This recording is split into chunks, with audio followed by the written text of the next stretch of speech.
Assalamualaikum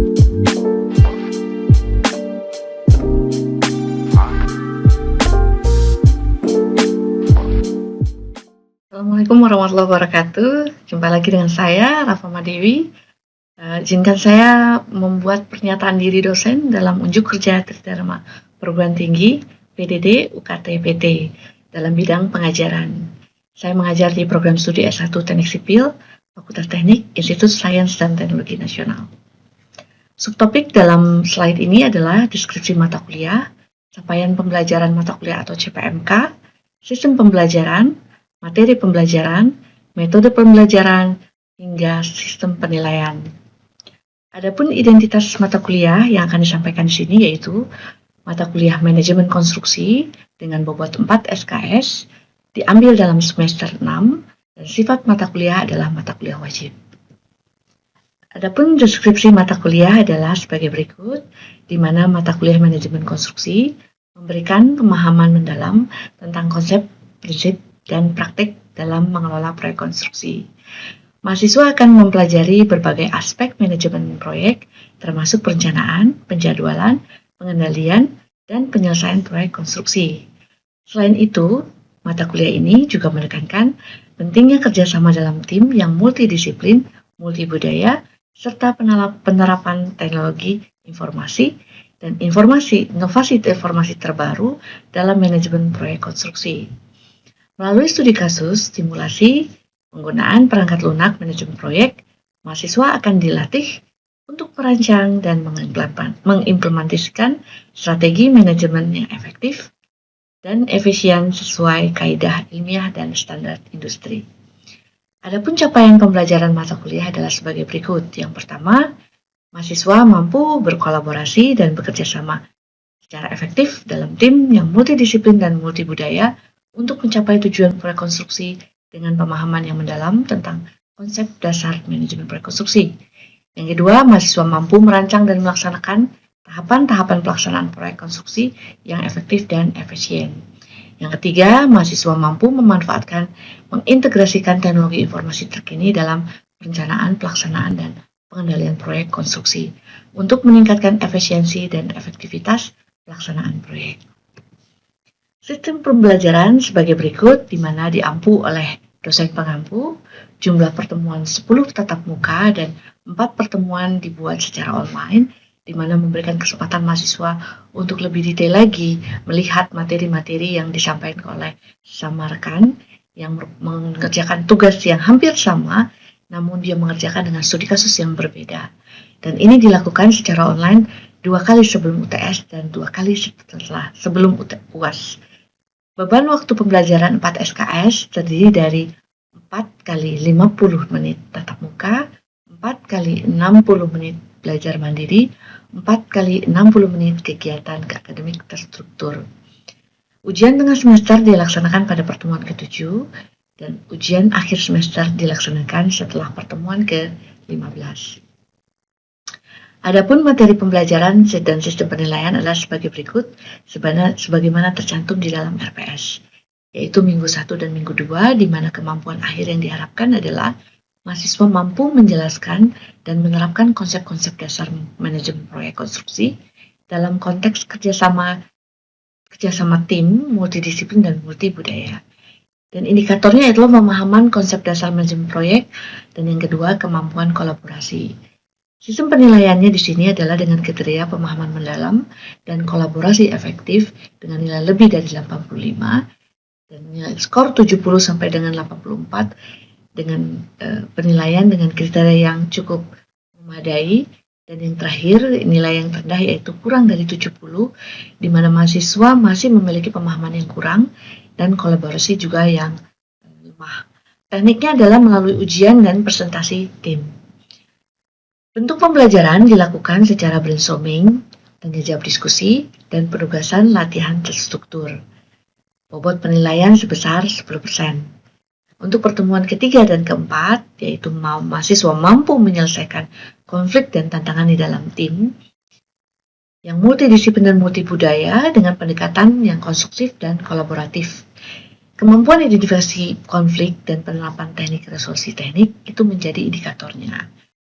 Skor dapat 80 lebih dari 85 bisa didapatkan apabila mahasiswa mampu menunjukkan kemampuan yang dalam mengidentifikasi dan mencari resolusi dalam konflik dengan sangat baik. Dan seterusnya jika memiliki kemampuan yang sedang dan juga kurang. Bentuk pembelajarannya melalui brainstorming, tanya jawab, dan juga penugasan serta latihan terstruktur. Bobot penilaiannya dari pertemuan 3 dan 4 ini adalah sebesar 10%. Selanjutnya di pertemuan 5 dan sampai dengan 7, di mana mahasiswa mampu mengembangkan rencana kerja dan jadwal proyek konstruksi yang terstruktur dan efisien. Tentunya indikator ini didapat setelah dosen memberikan pemahaman tentang penyusunan rencana kerja dan pembuatan jadwal proyek. Skor lebih dari 85 menjadi penilaian setelah mahasiswa menunjukkan bahwa mereka mampu membuat rencana kerja dan jadwal sangat terstruktur. Dan selanjutnya yang cukup baik dan juga yang masih kurang. Nah, 3 pertemuan 5 dan 6 dan 7 dilakukan dalam bentuk brainstorming, tanya jawab, penugasan dan lain-lain secara daring atau online. Kesempatan disinilah mereka akan melihat langsung apa yang di-share oleh rekan-rekannya dan akan dilakukan tanya jawab serta diskusi secara pendapat dari kelompok-kelompok lainnya. Skor di dalam pembobotan online ini lebih besar, yaitu sebesar 30%. Untuk pertemuan ke-8 dilakukannya UTS, kemudian dilanjutkan dengan pertemuan 9 sampai 12, di mana kemampuan akhir mahasiswa diharapkan mahasiswa mampu mengidentifikasi, menerapkan metode-metode pelaksanaan konstruksi yang sesuai dengan standar dan kaidah ilmiah. Dan indikatornya ya setelah diberikan pemahaman metode pelaksanaan konstruksi dan penerapan metode sesuai standar. Skor 85 diberikan kepada mahasiswa yang dapat menunjukkan penerapan metode yang sangat baik. Kemudian skor 70 sampai 84 diberikan kepada mahasiswa yang menunjukkan penerapan metode yang cukup baik, dan kurang dari 70 mahasiswa yang masih kesulitan menerapkan metode konstruksi tersebut. Tekniknya melalui ujian dan studi kasus. Bentuk pembelajaran dan metode pembelajaran serta penugasan dengan brainstorming, tanya jawab serta diskusi, juga latihan terstruktur. Bobot yang didapat yaitu sebesar 10%. Untuk pertemuan ke-10 dan 13, kemampuan akhir yang dinilai yaitu mahasiswa mampu menggunakan perangkat lunak manajemen proyek untuk merencanakan dan mengendalikan proyek konstruksi. Dalam hal ini, dosen akan memberikan perangkat lunak, pengetahuan tentang perangkat lunak yaitu Microsoft Project. Dan di sini indikatornya yaitu penggunaan perangkat lunak, manajemen proyek, dan perencanaan serta pengendalian proyek. Skor 85 akan didapat dari mahasiswa yang mahir menggunakan perangkat lunak tersebut. Dan metode serta bentuk pembelajarannya melalui brainstorming serta penugasan dan lain-lain. Demikian yang dapat saya sampaikan hingga akhirnya UAS di pertemuan ke-16. Berikut ini cuplikan kegiatan pembelajaran via daring yang merupakan mata kuliah manajemen konstruksi pada pertemuan kelima. Terima kasih atas kesempatan yang diberikan. Assalamualaikum warahmatullahi wabarakatuh. Ya, Assalamualaikum warahmatullahi wabarakatuh. Waalaikumsalam. Selamat malam. Selamat malam teman-teman semuanya. Semoga semuanya sehat ya, sehat-sehat semua. Kita bisa ketemu lagi di pertemuan kelima kita hari ini ya. Untuk materi dari mata kuliah manajemen konstruksi. Ya. Seperti waktu pekan lalu, kita sudah bicara pertemuan 1 sampai pertemuan 4, manajemen konstruksi kita bicara tentang bagaimana kita memahami apa itu manajemen konstruksi. Kemudian kita memahami bagaimana hubungan kita dengan tim internal gitu ya, dengan sesama rekan kerja, hubungan kita dengan owner, hubungan kita dengan konsultan gitu ya.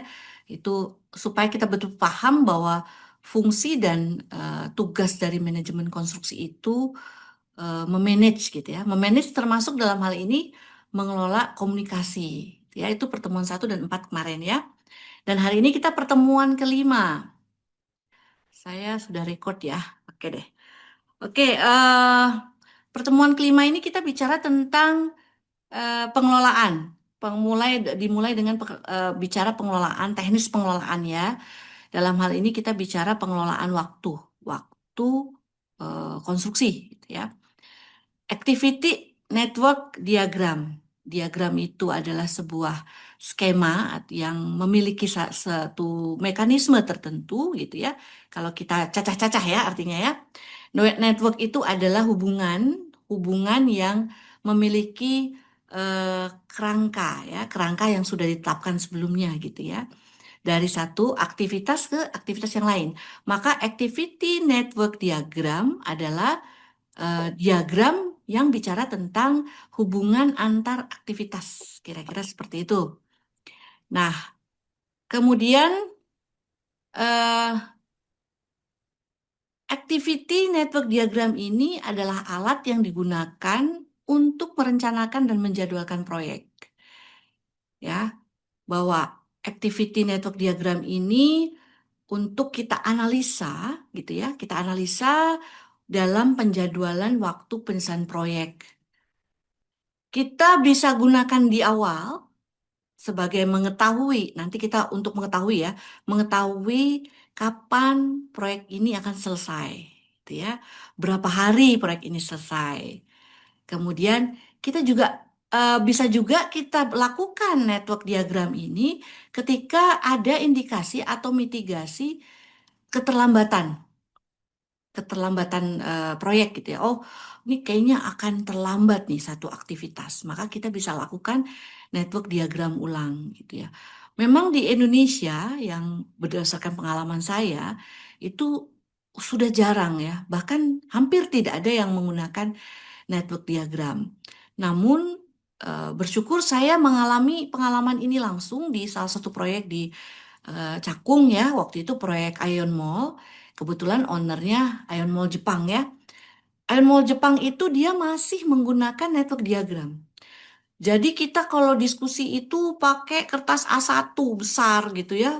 Kertas A1 besar, di dalamnya tuh ada note-note kecil-kecil yang saling terhubung gitu. Tapi buat mereka ya pihak owner Jepang ini, kebiasaan mereka itu buat mereka lebih jelas gitu dibandingkan kita yang lebih suka gitu ya pakai bar chart. Bar chartnya pakai Excel lagi ya, bukan pakai Microsoft Project gitu ya. Kalau mereka justru pakai network diagram. Jadi kecil-kecil saya sempat tanya kenapa menggunakan ini gitu, yang begitu rumit terlihatnya gitu ya. Dia bilang tidak rumit, malah dengan network diagram ini kita jadi tahu ini tuh terlambat akibat apa. Karena siapa gitu, karena aktivitas apa itu terlihat gitu di network diagram. Nanti kita ada latihan bentuk network diagram ya, supaya mudah untuk dipahami gitu ya. Nah, network diagram ini akan mengantarkan kita di materi setelah UTS. Setelah UTS kita akan bicara tentang critical path method ya, di mana perbedaannya dengan PERT atau program evaluation review teknik. Nah, ini ada dua ya. Yang satu CPM ini sifatnya deterministik. Jadi waktu itu udah ditentukan. Kalau 10 hari, 10 hari. Kalau 20 hari, 20 hari. 2 hari, 2 hari itu. Nah, dari situ kebentuk tuh yang namanya aktivitas kritis. Biasanya kalau di network diagram kita warnai dengan warna merah gitu ya. Kemudian ada PERT. PERT ini menaksir, sifatnya probabilistik. Jadi dia mempertimbangkan waktu paling lama, misalnya kita mau pasang dinding gitu ya. Kalau kita mempertimbangkan keterlambatan bahan material datang ke lapangan, maka eh, pasang dinding 10 meter persegi misalnya, ini nggak bisa selesai 1 minggu. 7 hari itu nggak bisa. 10 hari Bu bisanya. Nah itu ada waktu pesimis gitu ya. 7 hari itu adalah waktu moderat ya. Kemudian waktu optimisnya berapa? Ah bisa Bu, ini 5 hari selesai gitu ya. Jadi ada 3 angka dipertimbangkan. Tapi detailnya kita akan bicara nanti ketika kita di setelah UTS ya. Ini paham dulu nih secara network diagram. Hari ini saya akan menjelaskan tentang bentuk networknya tadi, gimana kita membuat network tadi ya. Nah, seterusnya ada metode PDM. PDM ini memiliki jaringan kerja yang lebih sederhana. Nah, ini nanti yang akan membentuk simpul dan sambungan jalur, yang nantinya akan menjadi dasar perhitungan CPM dan PERT. Kalau kita betul-betul memahaminya, gitu ya. Nah, untuk selanjutnya saya langsung jumping ya ke slide 4, bahwa network diagramnya ada dua. Yang satu, activity on arrow, ya kalau kita artikan dalam bahasa Indonesia, activity on arrow. Jadi aktivitasnya itu dalam bentuk simbol ya, dalam hal ini simbol A, B, C, D, dan seterusnya, itu diletakkan atau ditulis di atas arrow, di atas panah gitu ya, panah ini ya. Dari N ke N ini ada panah, nah ditulis di atas, durasinya ditulis di bawah. Gitu. Berbeda dengan activity on note. Jadi aktivitasnya ditulis di note-note ini ya. Note itu bentuknya bulat-bulat ya. Ada juga yang pakai kotak ya, pakai kotak, ada yang pakai bulat gitu ya. Nah, bedanya di situ. Activity on arrow, aktivitas ditulis di atas arrow. Kalau yang activity on note, di dalam note ini kemudian dikasih garis penghubung. Nanti ketika sudah mulai ngitung, sebenarnya yang lebih mudah itu adalah activity arrow on note ya. Jadi aktivitasnya ditaruh di note-nya gitu. Itu lebih mudah gitu kita pahami. Tapi kita di dalam belajar itu harus dua-duanya ya, kita memahami itu. Karena ada satu waktu di mana kita juga harus paham gitu sistem dari activity on arrow gitu. Nah, langkah-langkahnya apa nih membuat network diagram? Yaitu membuat daftar kegiatan proyek dulu.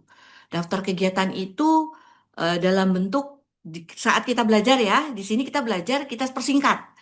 Dia activity-nya itu kegiatannya itu kita tulis dengan abjad A, B, C, D dan seterusnya. Itu dan setiap A, B, C, D tadi memiliki durasi-durasi tertentu masing-masing gitu ya. Nah, kemudian kita mulai menggambar diagramnya. Ya, diagram yang tadi di halaman sebelumnya ada 3 ruang. Ruang pertama sebelah kiri digunakan untuk memberi identitas peristiwa yang berupa nomor note. Kita kembali dulu. Nih ya, nah ini dibagi 3 ruang untuk activity on arrow. Dia ada 3 ruang. 3 ruang ini isinya apa saja? N ini menandakan penomoran dimulainya sebuah aktivitas. Tapi bukan aktivitas ya. Bukan nomor aktivitas. Aktivitasnya tetap ada di arrow-nya gitu ya untuk yang sebelah kiri ini ya, activity on arrow. Nah, yang 2 kotak atau 2 bagian seperempat seperempat dari lingkaran ini ada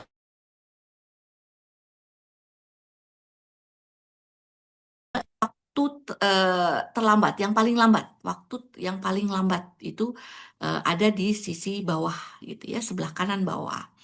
Begitu juga di sampingnya. Ya, di sampingnya dari AN ke AN. Nanti ini harus diberi nomor, biasanya berupa nomor ya. Nanti baru kita bisa hitung gitu. Tapi prinsipnya hari ini kita belajar bagaimana memahami kinerja dari activity itu, diagram ini gitu ya. Kita kembali lagi ke sini. Nah, seperti itu. Jadi B, ruang kedua dan ketiga sebelah kanan digunakan untuk memperlihatkan kapan terjadinya peristiwa, ya. Jadinya peristiwa yang mana bagian kanan atas menunjukkan waktu peristiwa paling awal atau earliest event time, EET, dan bagian yang kanan bawah itu menunjukkan waktu paling akhir atau latest event time atau LET ya. Atau ada yang langsung tulis ES, ada yang tulis LT gitu ya, atau LS ya, earliest start. Jadi paling lambatnya tuh mulainya kapan gitu. Nah, buatlah garis panah dari note 1 ke note berikutnya sampai semua kegiatan tergambarkan. Jadi terlihat tuh, terbentuk tuh dari mana ke mananya tuh terlihat sekali gitu ya. Nah, kemudian yang ketiga, menghitung dan menganalisis earliest event time. Nah, ini kita akan menganalisis, kita akan hitung. Kalau kita maju, maka kita hitung maju dari event ke event. Event 1 ke event 2 yang merupakan kegiatan A, maka kita tambahkan durasinya. Kalau startnya durasi 0, A itu 5, maka di note sebelah kanannya itu akan diisi ES-nya dengan angka 0 ditambah 5, yaitu 5. Ya, ini gambaran awal dulu ya, bahwa cara penjumlahannya seperti itu. Detailnya adalah di pertemuan berikut. Begitu juga untuk menganalisis yang latest-nya. Ketika kita ngitung mundur, baru kita ngisi yang sisi bawah. Latest itu kita sebut dengan backward, ya. Ya, setiap node adalah dengan menggunakan perhitungan ke belakang atau backward. Yang diambil adalah dari nilai aktivitas sebelumnya yang terbesar, baru kita tambahkan dengan durasi aktivitas tersebut. Kalau dia diagram ini enaknya kita latihan ya, menggunakan latihan jadi mudah pahamnya. Saya lanjut dulu ke slide ke-7. Menentukan jalur kritis. Nah, ini mulai menentukan jalur kritis. Ini nanti akan berlaku di perhitungan CPM ya, CPM atau Critical Path Method. Ini akan kita terapkan. Gitu. Kita jumping dulu ke slide berikutnya. Nah, ini kita contoh. Kita masuk ke contoh nih sekarang nih. Di mana contoh ini kita ambil dari buku Construction Project Scheduling Control. Ini biasanya di awal perkuliahan saya akan berikan soft copy buku ini karena buku dari Bapak Saleh Mubarak ini sangat bagus dipakai. Kebetulan kalau saya ngajar di S2 itu juga menggunakan buku ini gitu ya. Bahasanya mudah dipahami walaupun menggunakan bahasa Inggris. Jadi teman-teman bisa buka-buka ya. Kebetulan kita bicara network diagram ini ada di bab 3. Nah, di sini saya coba kutip ya, example atau contoh dari buku Saleh Mubarak ini, Construction Project Scheduling and Control. Ada sebuah soal, tabel ya, kita tidak bicara durasi dulu ya, kita bicara bagaimana kita menggunakan network ini gitu ya, kita menggunakan bagaimana sih caranya. Nah, dari tabel ini membacanya bagaimana gini, aktivitas ada 5, ada A, B, C, dan sampai E. Kemudian ada IPA. IPA itu adalah immediately preceding activity. Artinya aktivitas yang mengikuti segera, langsung gitu ya, yang mengikuti langsung. Nah, solusinya yaitu dengan membuat network diagram seperti gambar di bawah ini. Tadi ya, dari node ke node diberi nomor. Ya, A, aktivitas A dari event 1 ke event 2, event 10 ke event 20. Kemudian kita baca lagi di tabel, B itu IPA-nya adalah A. Maka B akan muncul satu cabang menuju ke event nomor 30. Kemudian C itu juga dari A ternyata. Berarti dari 20 itu akan keluar aktivitas C. Dia membentuk node disebut dengan node 40 gitu ya. Diberi nama 40, event ke-40. Nah, kemudian untuk D sendiri itu dia diawali dari B. Kalau kita lihat E di sini, E itu adalah dari dipengaruhi oleh diikuti oleh aktivitas C dan D. Maka terbentuklah jaringan seperti ini. Dari sampai sini ada yang mau tanya? Kira-kira? Atau masih bisa diikutin? Siap, Bu. Menyimak dulu, Bu. Izin. Nyimak ya. Oke, baik. Lanjut ya. Nah, Oke, ada Bu. contoh lagi nih. Ya, contoh 32. Nih, contoh 32. Nah, di sini ada satu contoh yang di mana solusinya itu ada yang improper, ya, atau bisa kita katakan tidak tepat ya, kurang tepat. Ada yang proper solution. Ya, bagaimana caranya? Ini ada 2. Jadi ini sederhana sekali, ada 4 aktivitas yang masing-masing memiliki IPA. Ya. A sendiri merupakan aktivitas pertama, maka dia tidak memiliki IPA. Kemudian B, IPA-nya adalah A. C, IPA-nya adalah A. D, aktivitas IPA-nya adalah B dan C. Nah, kita buat seperti ini. Nah, the main problem in this case as shown in figure 3.2. Jadi terlihat di nomor 3.2 ya, bahwa B dan C startnya dari node 20 dan finish di node 30. Dan keduanya ini sama-sama 20 ke 30. Boleh nggak secara tadi ya dari teori di depan? Bisa nangkep nggak? Kenapa disebut dengan improper? Jadi dari sebuah aktivitas dia hanya memiliki satu event ke event yang berbeda. Kalau yang ini improper ya, 3.2a itu eventnya sama gitu ya. 20 ke 30 itu ada B, ada C.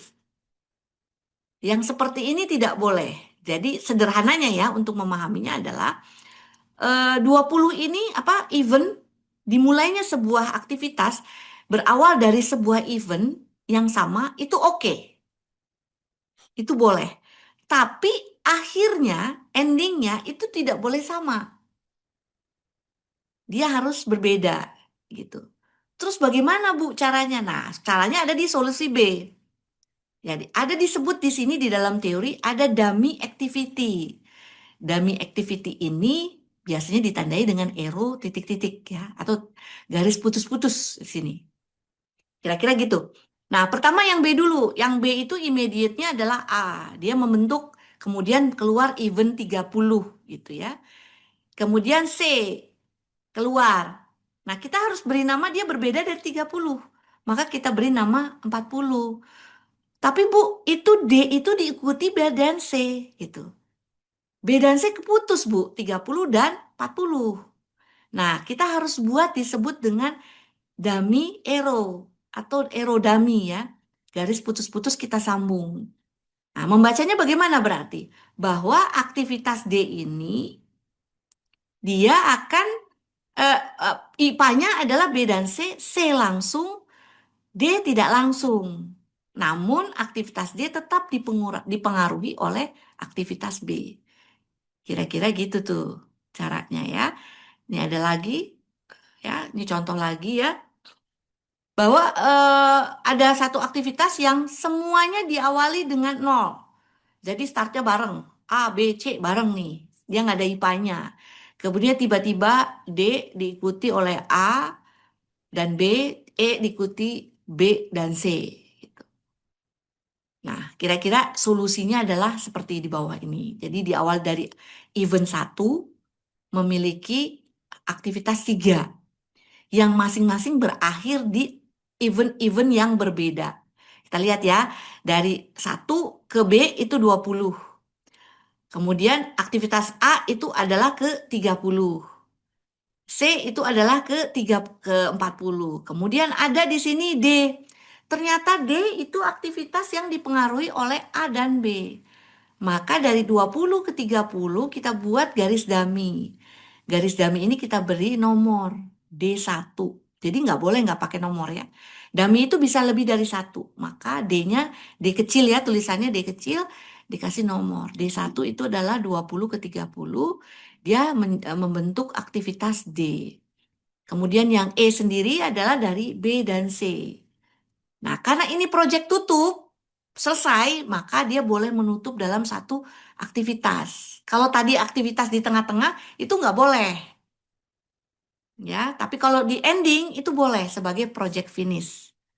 Gitu. Nah, lanjut dulu ya. Ini ada lagi contoh lagi. Di 36. Nah, ini sama nih, A, B, C dia tidak aktivitasnya berbarengan ya. Dimulai berbarengan, kemudian D diikuti oleh A. Dia single ya, keluar dulu satu panah D. Kemudian ternyata yang E itu diikuti A dan B. Maka dari 30 A ini dikasih dummy 1 ke 20. Di mana eventnya akhir dari event dari B, aktivitas B. Maka E bisa kita tarik garis. Kemudian C juga gitu. Ternyata C F gitu diikuti oleh A, B, C. Maka ditambahin lagi nih. Dummy kedua dari 20 ke 40. Kalau 20 tadi event itu adalah event yang dipengaruhi oleh B dan juga secara tidak langsung oleh A, maka 40 ini adalah dipengaruhi oleh C, oleh B, dan juga oleh A. Jadi ada D1, D2, kemudian membentuk F. Karena sudah tidak ada lagi aktivitas, maka disebut dengan aktivitas atau event 50. Begitu. Nah, sekarang tugas. Sebelum tugas, ini nanti tugas seperti biasa diunggah di Edlink dengan batas waktu yang sudah ditetapkan. Nah, sebelum tugas, ada yang mau tanya nggak dari semua aktivitas ini? Silakan. 5 menit, 5 menit. Iya, Bu, Mm-mm. saya mau tanya, Bu. Mm-mm. Mungkin ini di contoh nyatanya itu misalnya kita mau pasang dinding. Nah, pekerjaan Mm-mm. pasang dinding itu kan memerlukan, oh, bata hebelnya harus datang dulu nih. Oh, Mm-mm. semennya harus datang dulu nih. Oh, Mm-mm. manpowernya harus ada dulu nih gitu. Mungkin itu bisa dikelompokkan sebagai material, sebagai not A gitu ya, Bu. Terus B-nya mungkin manpower, Oh, gitu nggak bukan. kira-kira, Bu? Oh, Bukan. bukan. Jadi ini satu aktivitas ya, satu kegiatan, bukan sumber daya. Bukan sumber Oh, sorry, daya. Bu. Oke. Bukan Karena sumber daya ini ya. adalah perencanaan waktu. A ini adalah mewakili aktiviti disebut aktiviti ini adalah kegiatan. Kegiatan itu atau pekerjaan lah, kita sebut dengan pekerjaan. Kalau A itu adalah misalnya pondasi gitu ya. Kalau B itu adalah sloof misalnya gitu ya. Kemudian C ini adalah kolom, kemudian D adalah balok gitu ya. E itu adalah slab gitu. Kurang lebih seperti itu kalau di dalam rumah tinggal sederhana 2 lantai ya. Gitu. Cuman kalau dibuatnya untuk Oh, diagram kita tulis fondasi gitu kan banyak ya. Maka kita bisa ubah dulu ke sebuah simbol gitu untuk mempermudah di dalam kita penulisan di dalam penulisan saja gitu dan untuk memahami network diagram itu gitu. Ya, jadi itu oke. aktivitas kerjaan. Oke, ada lagi yang mau tanya? Ya Bu, Ya. mungkin sedikit bertanya Bu, untuk Mm-mm. yang di garis dummy itu ya, atau kalau misalkan kita sebut misalkan dipakai simbol D kecil ya, Ya. D1 gitu, apa Heeh. itu termasuk percepatan Bu? Atau rencana yang apa namanya, yang di tengah jalan misalkan ada perubahan rencana gitu, gimana Bu? Oh, bukan. Kalau dummy ini sifatnya adalah menghubungkan aktivitas yang memang harus selesai dikerjakan baru aktivitas berikut. Contoh gini, kita bacanya gini, Pak Yanwar. Aktivitas ini ya, yang E misalnya. Nah, E ini bisa kita kerjakan apabila, kalau baca tabel ya, apabila A dan B selesai. Gitu. Aktivitas E bisa dikerjakan apabila A dan B selesai. Namun, di dalam sistem network diagram ini, dalam skema atau mekanisme bentuk dari diagram ini, arrow on node ini, activity on arrow, itu node-nya sendiri mengartikan event, mulai dan akhir, bukan aktivitas. Sehingga setiap pekerjaan dimulai dari satu event tertentu, namanya angka ya. Di sini B itu 10, B akan berakhir di event 20. Begitu juga A, 10 berakhir di 30.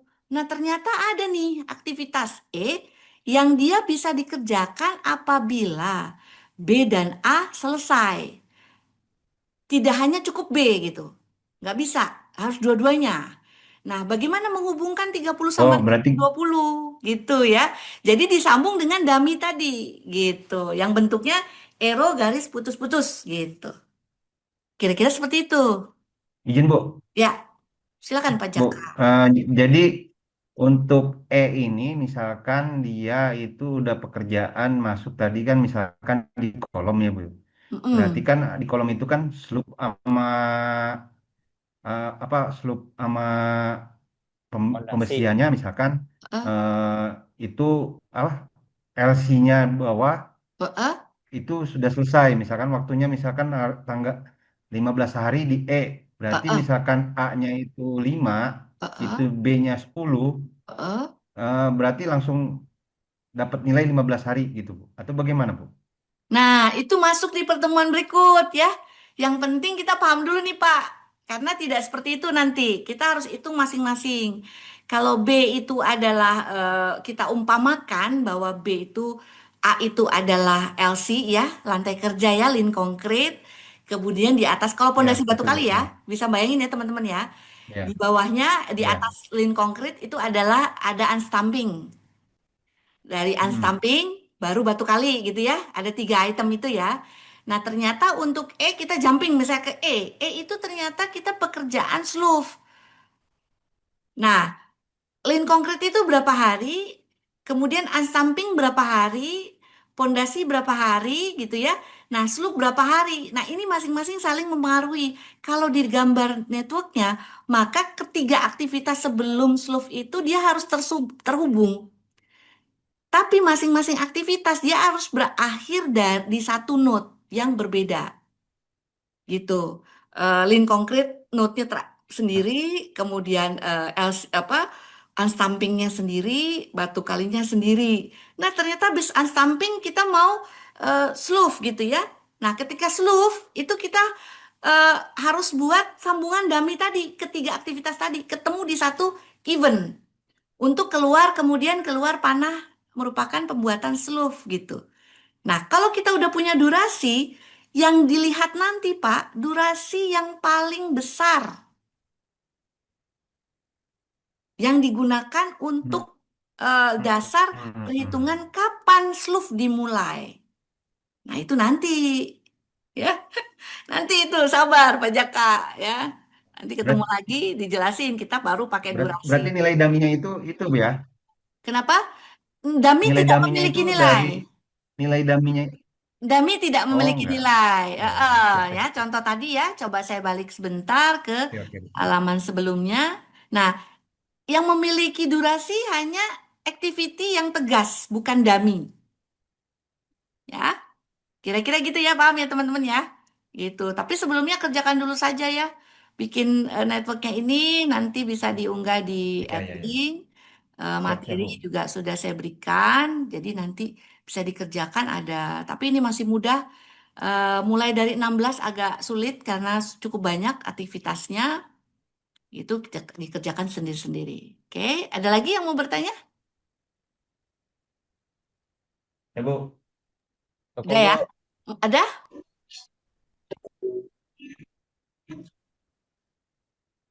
Cukup, Bu. Cukup ya? Oke, Bu. baik. Cukup, Bu. Terima kasih, Bu. Oke, baik. Silakan mengerjakan tugasnya ya, teman-teman ya. Terima kasih. Kita ketemu lagi di Baik, Bu. pertemuan berikutnya. Assalamualaikum warahmatullahi wabarakatuh. Waalaikumsalam warahmatullahi Waalaikumsalam wabarakatuh. warahmatullahi wabarakatuh.